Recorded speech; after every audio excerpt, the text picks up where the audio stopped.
Good. All right, perfect. We did it. Yes, yes, finally. How, Oh, pretty good. It's been raining here most of the day, so oh, the Florida weather, huh? yeah, yeah, exactly. Oh gosh.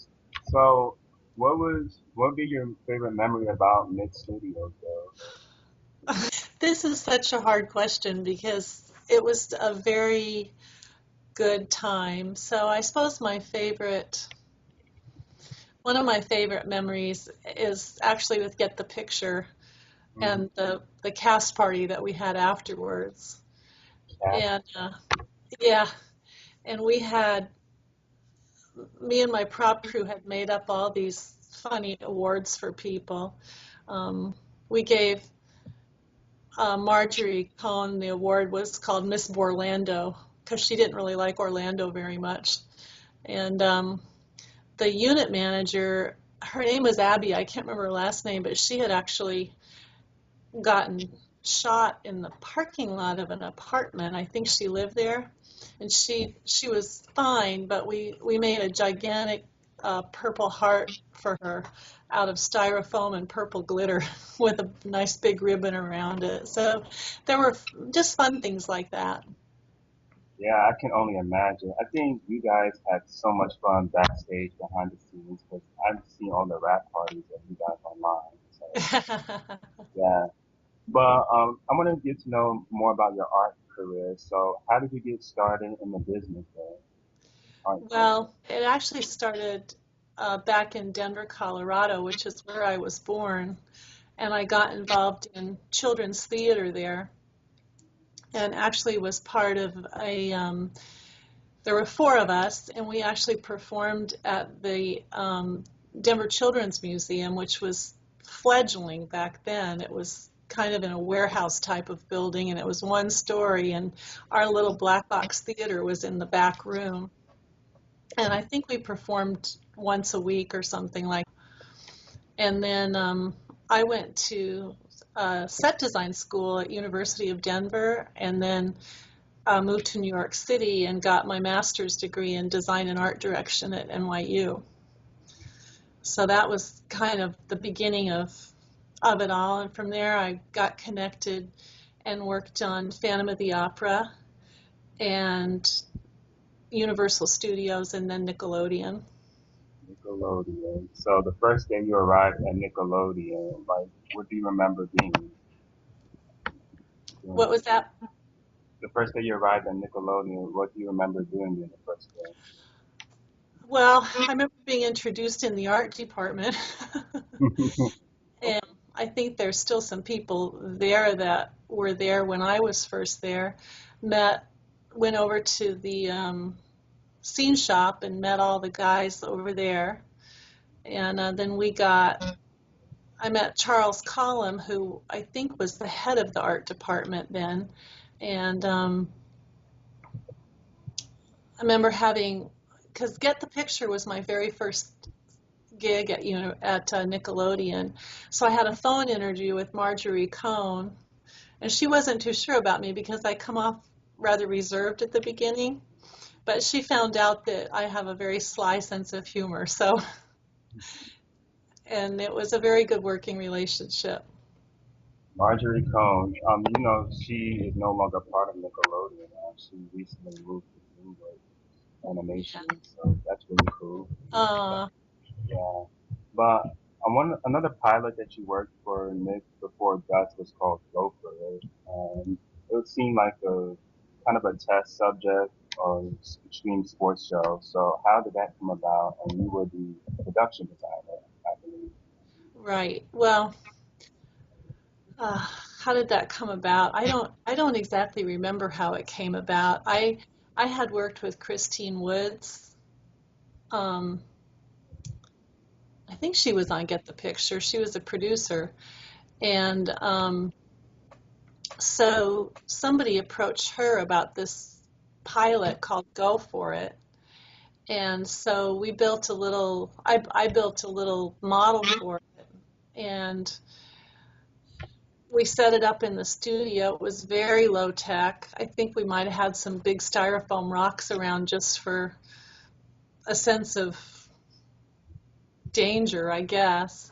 And the kids all had on padding and helmets, and they basically ran these games over this obstacle course type of thing. Yeah, I That looked at it. It looked really cool though. I think it could have given Guts a run for its money, but I don't think so. At the same time, the Guts is huge. But Well, I always thought it was maybe a prototype for Guts because there was another show pilot that we did called Danger Zone that was of the same genre, I guess you could say, of just physical challenges that were as challenging for boys as they were for girls, not necessarily making them easier or more difficult. Um, and those were actually a few years before Guts came on the scene. So, yeah, I want to talk about Get the Picture now because that seems to be your favorite memory of working there. Get the Picture ran from '91 by Mike O'Malley. it can't Um, be that long ago. I might make you feel old, but Mike O'Malley, he was awesome, and you got award nominations for that. That must have been such a blast to do that show. It was really fun. It was a great combination of people from Scott Fishman um, on, Mike O'Malley, the stage crew, the prop crew that I worked with, Byron Taylor, who was the production designer, and they really went all out to make something that kids would really have fun doing and at the same time be challenging. Yeah, of course. Yeah, the questions that you guys came up with for the kids to answer. I always wanted to know who came up with those questions. It was the producers. The producer. Yeah, yeah, Yeah. yeah. And the probably I don't know if I must have had writers too, but that all happened more upstairs. hmm Yeah, and speaking of Mike O'Malley, he hosted that before Guts, and that really took him off to fame. Yes, What was it like? What was he like back then, Mike O'Malley? he was just full of fun, kind of a smart aleck. Very into making a good show for the kids and making sure they had a good time. Easy to work with as far as all of the crews were concerned. Uh, I don't know. Yeah, he was just easy to work with Yep, yep. and He's fun. just, yes, of course, fun. He's like all over the place. He's just such a character. But I like him though. A lot of energy. Yes, yes. At the studios, the Nick Studios, it was huge. I mean, the two main sound stages, and you had the backlot tour and the studio tour. I mean, the kids just really were enthusiastic to watch what you guys do. And I wanted to know, like, what was that? Did that feel like accomplishment for you? Of course, to see what. Oh, definitely. You mean Mhm. as far as get the picture is concerned, or kind of Yeah, my overall? Yeah. Oh, yeah. it definitely. Well, each show was an accomplishment. Um, they had to happen pretty quickly to bring all the props and things together and then get them out on stage in time for the game or the challenge that the kids were doing. And so each show in and of itself was something of an accomplishment. And overall, when it was over, I think that it was a success, um, especially in terms of the contestants and the crews and stuff. Yeah. Byron Taylor, who is a genius, of course, Yeah. and Scott Fishman, I know who he is. He was, I believe, he became the general manager at the studio there. Yeah, I think he did. Yeah. But another personal favorite show of mine is Roundhouse, and that show was like a music, comedy, dance show. But it was easy for you because your background was theater, I believe, right? It Say that. wasn't like, I'm kind of losing your sound a little bit. yeah, Roundhouse was a favorite show of mine, and music, comedy, dance. So that was easy because your background was theater, right? Yeah. Yeah, and you guys were there for one season. Well, the show was. Yeah, Yeah, yeah. Cause how did you like working on that show? that was really fun because it played into my own artistic, creative sensibility, especially as far as those wagons coming in and out, which I have kind of a more eclectic style and able to pick things from anywhere and bring it together and make it look good. It's just what I do. And so that was lots of fun.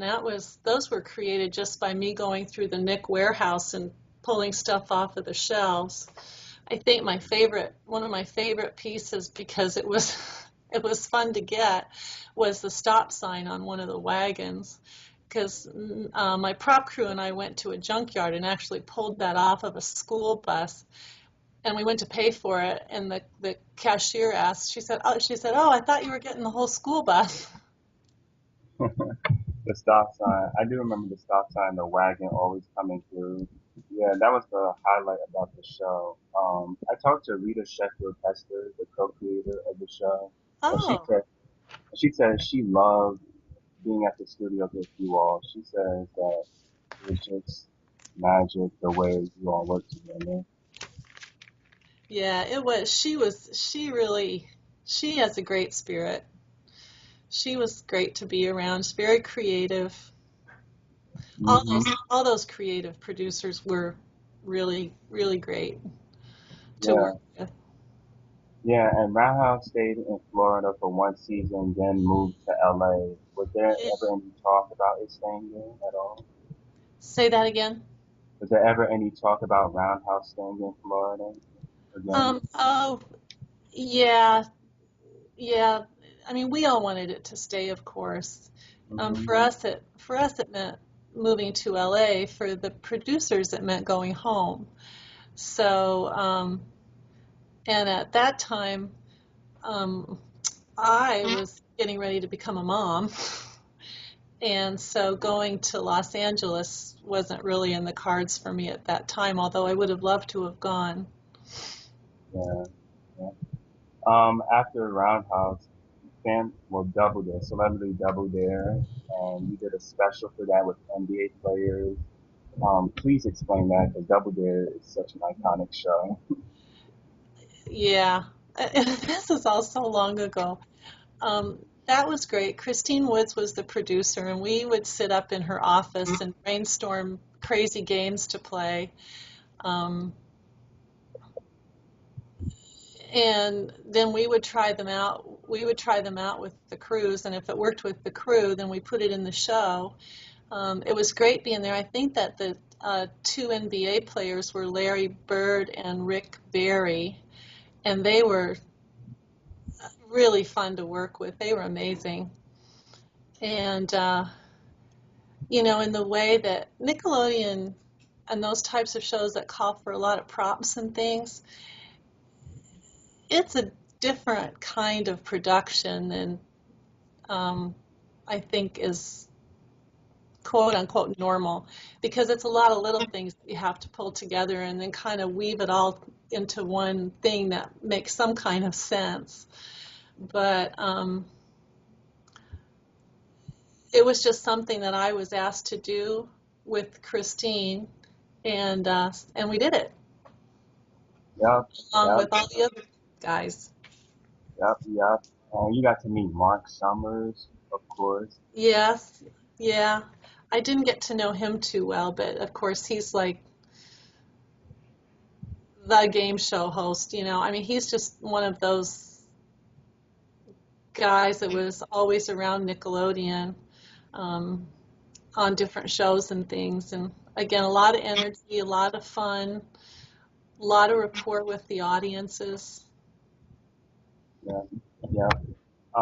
Around that time, Orlando was seen as an East Coast Hollywood type of thing. Was there a lot of talk about productions going on in the area, movies, TV shows, commercials? Is that a big deal? Yeah, yeah, there was, it was referred to as Hollywood East.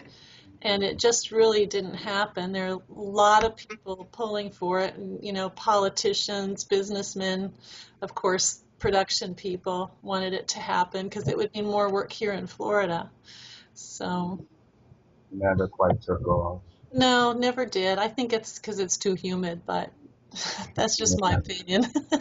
yeah. It would have been nice though for it to happen. Though. Mhm. Yeah, Universal Studios and the Disney MGM lot would have been so massive to bring production into the area. yeah. Yeah, I often wonder if it will ever happen again. Like, I often wonder if it can ever happen again. If a TV production Oh, in everything yeah. else. I don't know. It it would take probably someone down here to champion that, because it's a lot to move studios, create new studios, and things like that. It's possible, and it would be wonderful if it did, certainly, especially if it was Nickelodeon. Yes, yes. Um, I never knew that it's this, but Tomorrow People was another Nick show that was short-lived, but was at the studios, and I never knew that though. Yeah, So what happened there with that show? Bilal, I think that all I really remember shooting, I think, was the promo, because I think that the four episodes, the only thing I could really find online, because I did try to research it, was that there were four episodes and it was shot in England. So I don't really remember too much about that. I remember I was on the set and I remember the actors were there, but it was, in my memory, it's a blip, which Yeah, is, you know, that's okay. Yeah, but now a little fun question though. Did you have a favorite ride at Universal Studios? Florida? did I ever what? Did you ever have a favorite ride at Universal Studios, Florida? Oh, favorite ride. I think I'm not big on roller coasters, okay? Mhm. So, but I liked King Kong and I liked Jaws. They're kind of not too much up and down and fast and things like that. I enjoyed the Hanna-Barbera ride, which was, of course, one of the first kind of motion platform based rides.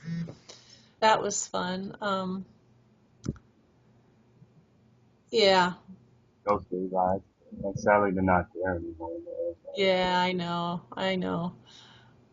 Yeah, but the roller coasters, they're pretty fun now. Like the Hulk ride, I've been in that a lot of times. Yeah, yeah.